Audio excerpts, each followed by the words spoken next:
जैसा आप सब जानते हैं कि अयोध्या के विकास के नाम पर परस्पर टिका जा रहा है, विकास के वादे किए जा रहे हैं, राम की प्रजा को राम नगरी के अंदर कैसे ठगा जा रहा है, कैसे परेशान किया जा रहा है, या तो छुपा नहीं हुआ है। सरकार लगातार अलग अलग योजनाओं को पीड़ित करने का काम कर रही है। ऐसी समस्या उनके संज्ञान में आई है और राष्ट्रीय नेतृत्व ने संज्ञान लिया है। हमारे बीच में कांग्रेस पार्टी के राष्ट्रीय प्रवक्ता प्रभारी भी हैं, वो आज कांग्रेस पार्टी की ओर से यहाँ उपस्थित हैं और पीड़ित जनों का पक्ष रखेंगे, अपनी बात वो बताएंगे। हमारे बीच में तमाम और सारे पत्रकार साथी जो यहाँ पर हैं, मैं आपको बताना चाहता हूँ बैठे हुए हैं। इसमें कई पीड़ित लोग हैं, वो भी यहाँ पर उपस्थित हैं, वो भी अपनी बात कहेंगे। चाहता हूँ थोड़ा समय आपका जहाँ ठहर कर आप सुनिएगा, एक तथ्य आप सुनिएगा, पूरी बात आप सुनेंगे। तो चाहता हूँ पहले अपनी बात, जो इस योजना से पीड़ित और परेशान है, जिनका शोषण हो रहा है इस योजना के द्वारा, मैं चाहता हूँ अपनी बातें, अपनी समस्या केवल यहीं का पालन पोषण मेरा है। इसके बाद मैंने इंजीनियरिंग पढ़ाई किया, अमेरिका में गया, 12 साल तक वहाँ था मेरा। वहाँ से मैं वापस आया, मेरी यहाँ पे ज़मीन है 84 हिस्सा। इसी पूरक प्रथम योजना में मैंने ये निश्चित किया था कि यहाँ पे मैं काफ़ी विश्वस्तरीय होटल बनवाऊँगा, उसके अलावा बाकी सुविधाएँ यहाँ पर आपको प्रदान करूँगा। लेकिन पूरक प्रथम योजना न्यू अयोध्या के नाम फिर एक पूरक प्रथम योजना सप्लीमेंट्री फर्स्ट स्कीम उन्होंने लॉन्च किया। उसमें 450 एकड़ जमीन 2013 के पार्लियामेंट के द्वारा पारित किए गए किसी भी प्रोविजन को फॉलो नहीं कर रहे हैं। हमसे जमीन छीन कर हम होटल बनाने जा रहे हैं, हमसे जमीन छीन कर वही जमीन दूसरे होटल वालों बेच देंगे। हमसे औने पौने जमीन ले करके 30 गुने और 40 गुने में दूसरे बाहर के होटल वालों बेच देंगे, गुजरात और महाराष्ट्र के। और हम यहीं के पैदाइश, विदेश में 12 साल रहने के बाद इसी धरती पर मैं कुछ करना चाहता हूँ, मुझे करने नहीं दिया जा रहा।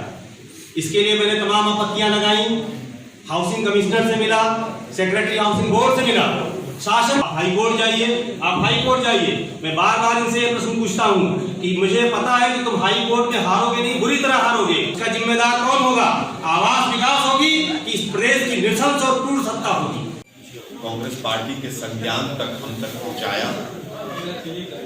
शरद शुक्ला जी, तमाम कांग्रेस के हमारे बागी लीडर्स। सबसे पहले तो मैं कांग्रेस परम पिता परमेश्वर और हमारे सभी के दिलों में बसने वाले प्रभु राम, जिनकी नगरी है, वैसे तो वो कण कण में व्याप्त हैं, उनके चरणों में कांग्रेस पार्टी की तरफ से मैं शीश झुकाता हूं, नमन करता हूं और आशीर्वाद देना चाहते हैं कि जो भी प्रभावित पक्ष है उनको जो न्याय के लिए हमने आज ये शुरुआत की है, उनको न्याय मिल सके। प्रभु राम के चरणों में हम सर झुकाकर नमन कर साष्टांग नमन करके उनसे ताकत चाहेंगे कि इनको न्याय मिले। साथियों, जैसा कि शरद जी ने, राजीव जी ने, हमारी बहन ने एक बेसिक आउटलाइन आप लोगों को दी है कि किस तरह से अयोध्या विकास का एक रोल मॉडल बनाकर और पूरे देश के सामने रखा गया कि हम सैकड़ों हजारों करोड़ रुपया खर्च कर रहे हैं। प्रभु राम की नगरी है, किसी को आपत्ति नहीं है, आप खूब भव्य बनाएं, मंदिर भी भव्य बने, अयोध्या नगरी भी भव्य बने। लेकिन जिस तरह की तमाम चीजें सामने आती हैं कुछ समय के बाद रह रहकर तमाम सवाल उठते रहे और यहां तक कि योगी आदित्यनाथ जी के भी शब्द आप लोगों ने सुने होंगे, कुछ भूमाफिया शब्द का इस्तेमाल किसी के लिए उन्होंने किया। आज की प्रेस वार्ता करने का जो मूल उद्देश्य था वो ये है कि अयोध्या के जो वासी हैं, वास्तव में जो मूल वासी हैं, उनको कितना इस तमाम विकास से फायदा हुआ। अंदर 3 तरह के कानूनों का उपयोग किया जाता है। एक कानून है अंग्रेजों के टाइम का, 1894,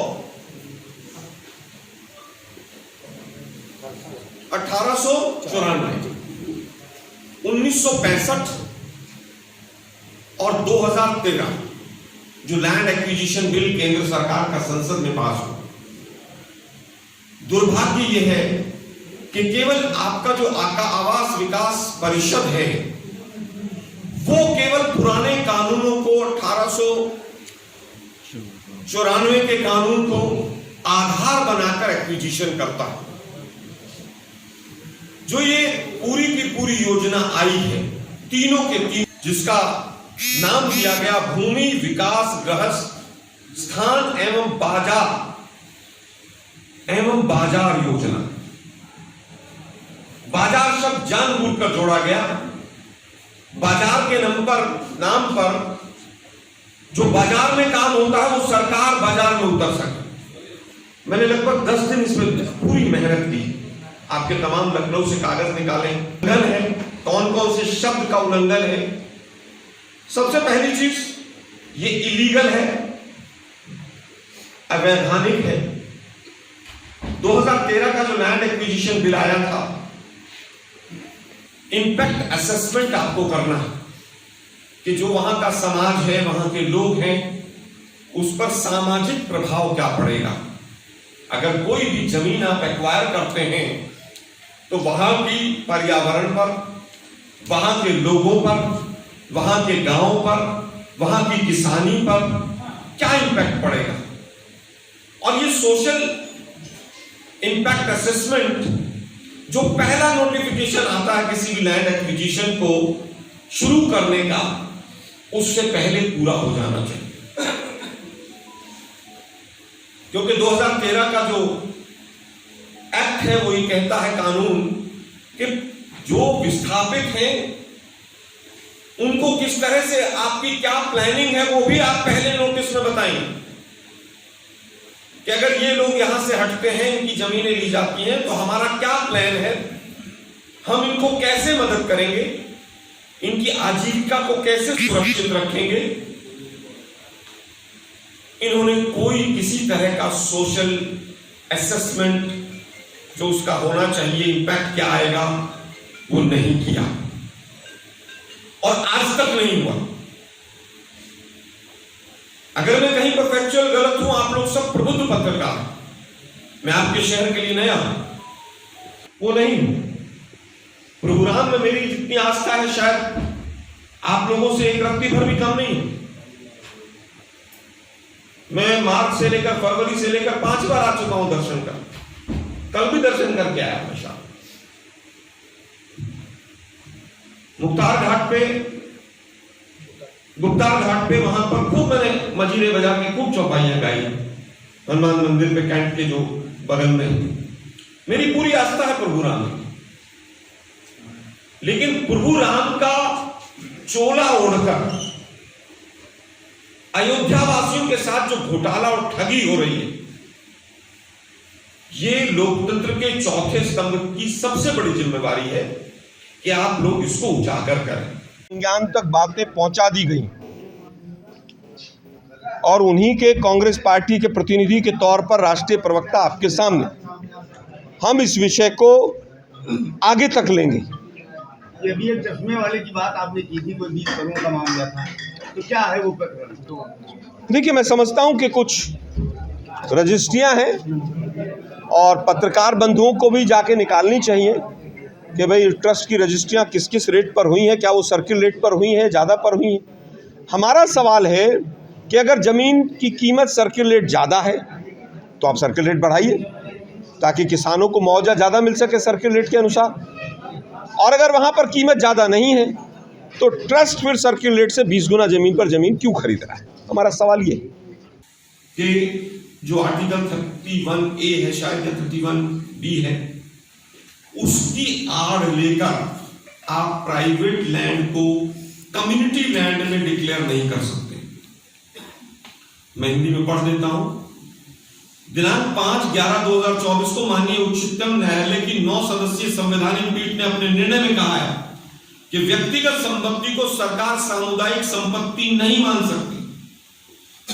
this is not a community land, ये व्यक्तिगत जमीन है उसकी, और उसके ऊपर 2013 का पूरी तरह से कानून लागू होता है।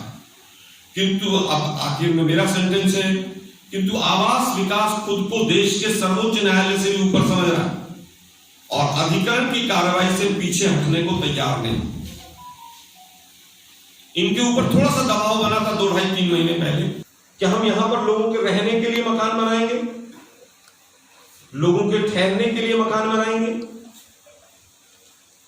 और उसमें आरएसएस की शाखाएं चलती हैं। जो 6 लाख रुपए 10 लाख रुपए की जमीन आप विश्वा खरीदते हैं, ट्रस्ट खरीदता है मोटे पैसों पर। वो ट्रस्ट भी सरकारी है, कायदे से सुप्रीम कोर्ट के आदेश पर बना है, जिसमें डीएम मेंबर है। उसके पैसे का किस किस तरह से उपयोग हो रहा है वो आप देखिए। एक ये रजिस्ट्री हमने निकाली, ये फोटो आप लोग पहचानते होंगे, चश्मे वाले साहब को। परिचय दे दीजिए।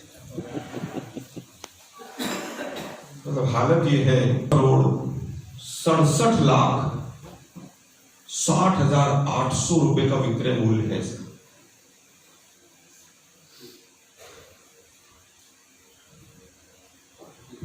आपको अयोध्या के लोगों को ही ठगने का काम आपको दिया गया है। क्या आप परिषद से हम पूछना चाहते हैं कि प्रभु राम की नगरी में जिस तरह से एक सरकारी विभाग आवास विकास परिषद जमीनों का अधिग्रहण कर रहा है, किसानों को ठग रहा है, हजारों करोड़ का किसानों को चूना लग रहा है।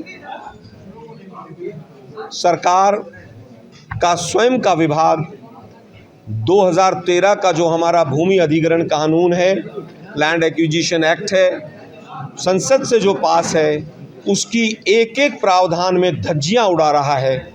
तमाम कागज़ों के साथ आज हमने उसका पर्दाफाश करने का प्रयास किया है और हम किसानों की, गरीबों की लड़ाई लड़ने के लिए कांग्रेस पार्टी यहाँ पर आज मंच पर उपस्थित है।